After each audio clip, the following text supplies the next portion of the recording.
نفسي بنور فؤادي حينما رددت يا رب العباد. بل پیدا په تهجد کې دا څوک چې تهجد کوي د دې انسان بدا زړه خوشاله او دا نفس به سس نه دا وجود به سس نه او د شیطان د غټو نه به انسان خلاصي. بد اخلاق باندې بد اخلاقی په باندې ختميږي.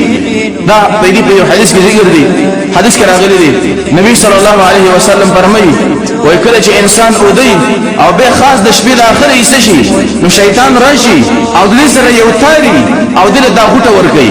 نو یو غټه چې ورکه په دې باندې دا دم اچي شیطان په دسه دم وای چې علیک لیل طویل فرقد وګدش بده ودش او وګدش بده دا دم په وای او یو غټه ورکی به دمو غټه ورکی دا دم په وای چې علیک لیل طویل فرقد وګدش بده ودش به دریمو غټه ورکی تر له شیطان او دا دم په وای چې علیک لیل طویل فرقد وګدش بده ودش.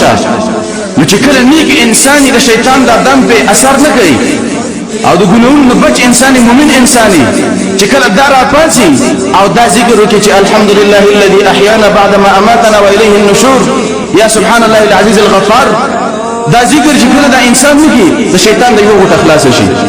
چې کله دا غټ خلاص شي نو دا انسان راپاسي راشي او د سوګي چې کله او د سوګي د شیطان هغه دوه غټم خلاص شي.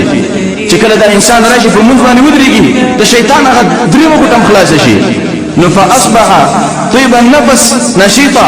نو دا انسان د سبا کی چې د دې دا نفس تر او تازه دا زړه باغي چې کله په تهجد باندې ودرېږي د شیطان دا غټ خلاص شي نو دا انسان په ځل کې سم خوشاله او دا تر او تازه خو کله چې انسان دغه غټي الهنه کی را پانسي او شیطان په خبره باندې عمل وکړي چې علیک لیل طویل فرقد وګدش بده ودشه نو چې کله ناصر را پاسي نو وخت ټیمي سترګي وسولې نو فاصبح خبيث النفس کسلان. دا انسان خبيث نفس سبا کی او سس پسې چې را پاسي بس سترګي سولې سس پسې شیطان هغه غټي پکې بده کې او چې څوک ته یو خبره وکړي نو به دا ګوريږي فقاريږي قان ورزي غصه ورزي بد اخلاقي ځکه دا نه پسې بند دی شیطان دا غټو اثر دی. نورې پیدا په تهجد کې دا شوی چې انسان په شیطان د غټو نه خلاصيږي.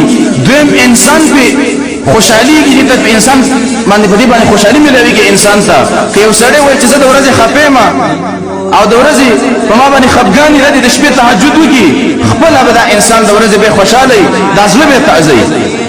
او دریم داله چې انسان په د بد اخلاقی او د سسوالي نه بچي په تهجد باندې درې په دې حدیث کې ذکر شوی. يا ملأ